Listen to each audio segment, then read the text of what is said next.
یا مرد که لیلابادی ساعتی ممکن همی 10-11 همی 11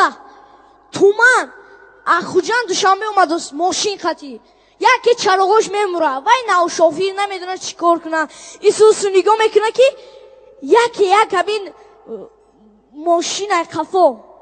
یا ماشین چراغاش گیران اومده است انا میگه یک ماشین اومد قفاش میشنم در ماشین میشینه تیار میسه ماشین میگذاره قفای میره یک اون ماشین میسه اینم ایستاده او یکا اون ماشین تگیر ما گذاریم او یکا کجا میگذاریم ما حولیم بر رسیدم ملکه شما قفای من کجا میرید یک کسی که دیگه شود یک مستفید دیگه بیا نه خیر رفتشین ولی اکی بختی بیا بگاب زن بعد یک مستفید دیگه همین گوشا گو میکنه پریشان خاطر ایسوس همین سرش ویران بعد در اونی ترالیبوس با میشیند لبای اکی بختی رو میگی او جهازی میبیر رفتشی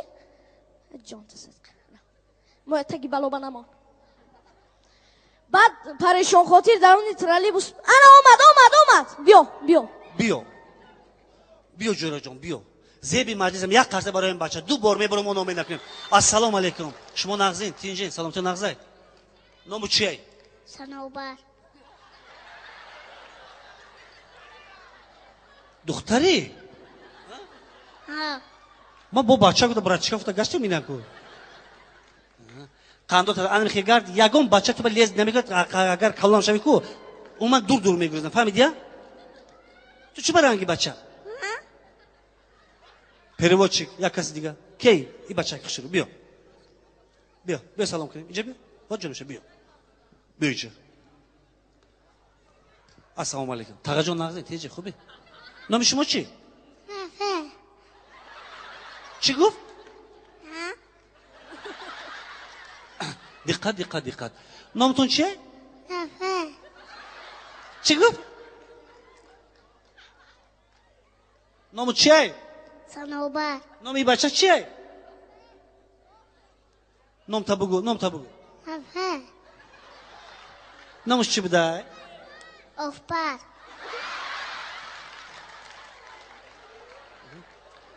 تو ای کجایی ای دنغره خرسک دنغرگی نامش چی بوده ای بچه نامش چیه تو ای کجا اومدی اخانه کندو جورای منی از ما چه شکلات پول میتیم هر دومو جورا این همسی فی مامو مازش گوری خمایداش دو رفت همسی بوده ما قطی کی آمدی اخانه قطی کی خانه میری راو خاچوا مردمی دنگاره که دیگه میزنیم سنابره قطی کی اومدی کچوچم اتات کو اتم خونه ده دادنگره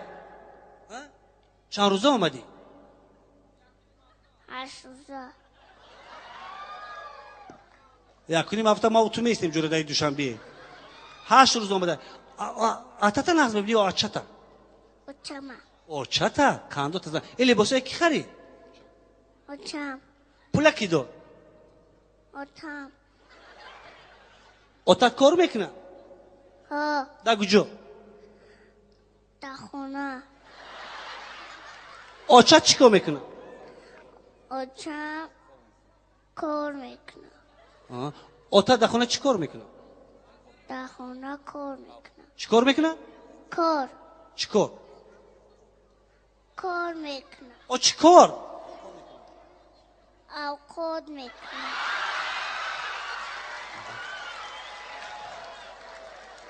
چی با که قرصک نمیزنی تو شما برای واه کندوش ازنن سنابر جان آتش کار میکنه یعنی اوقات میکنه آچت چی کار میکنه مخرا کندو تزن تو آچه نظم میبینی یا پولا؟ پولا. یک خرسه برای صنوبر بانو. خوش آمدید. یک گلدسته صنوبر بیا ایدنگر آمده اینجا بیا. همون بخ 84 گفت همین گل مهمان داده. آج جان شما. با گل اردم پس گیر بیا آج جان شما. زنده باشه سلام باشه. تاغا جان سلام علیکم. چیکار شما نازمی تیزمی؟ این بخ 84 ببینید ای 7 ساله مخلص داره. شما کجا اومدید؟ ما ای خطلو زمین بستان زمین. شما مخصوص برای بخ آمدید می؟ کدام سرش معقوله؟ آرام آرام بست کدام سرش معقول؟ جنبان جنبان زنده باشی. اگر بخ 84 بخ اینجا بیا برو قرصه که استقبال میگیریم. بخ مهمان‌ها از تمام کنار جنوبی هم وادی ختلان و زرافشان و بدخشان و ناحیه‌های تابع مرکز آمدند. شما این بزم نوروزی بخ 84 بود و با نگفته نماند که ساعت 5 دویم سیان سرودهای تر و تازه بخ همش مایلش. بعد اونی که گفتیم ساعت 5 با دویم سیانس میشه سرودهای نو میخونی. این مایله. وای خیلی گل دخترای جوانو مایلش. تاغام ببینید کجا اومدن. پرسید کدام سرود معقول؟ پرسید ها یک دو سه جنبان معقولش ندیدم اونجا. جنبان الان که فهمیدید شما با یگون سرود دیگه میدونید شما تاغا جون شما چند ساله 58 نیکی دامرتون چینا رو هم نمونده گاب نیست صدقه سر اکای با 74 همین مخلص یک روز ما دستیم این مخلص ما اونجا شناخته کردیم تا همه کنسرت هستن نام همین مخلص علی پرسن فایز علی همین تاکه فایز علی می فایزی علی واه یکس دو نام داره تمام کنسرت های با 84 است همین کسی او زنده باشین سلامت باشین الهی برای یک کارت برای مخلص دویمی بخشت شد زنده باشین سلامت باشین تمام بیا سر میکنیم اکن بیا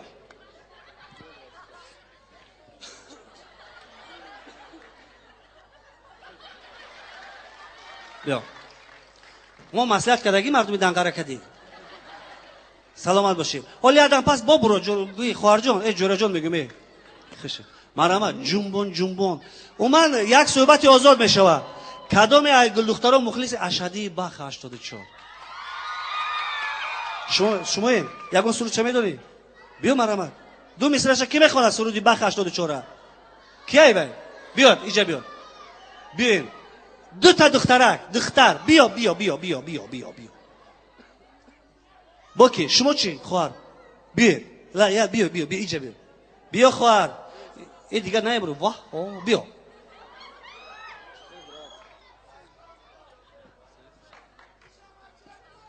ندا ها یه سلام نام شما رابیا بون نام شما دلانگیز ایجاستو ما پیش رابیا استم بخیر تماشا کن جرا زور میبینم خب شما از کجا دلانگیز دوشنبه شما از کجا وحدت سلامت باشین خوش اکشش نختی کی این کرد بخ 84 او سلامت باشین یکون سرود معقول تو با کدام سرود چه میدونی کی جنبان آخه این جمهوری یکون بالا داره جمهوری چی معنی داره بیا وای گوید ها جنبانی چیه زمین و زمانه چی رو میجنبونی زمین زمانه چی خیلی میجنبونی ای خیلی میجنبونی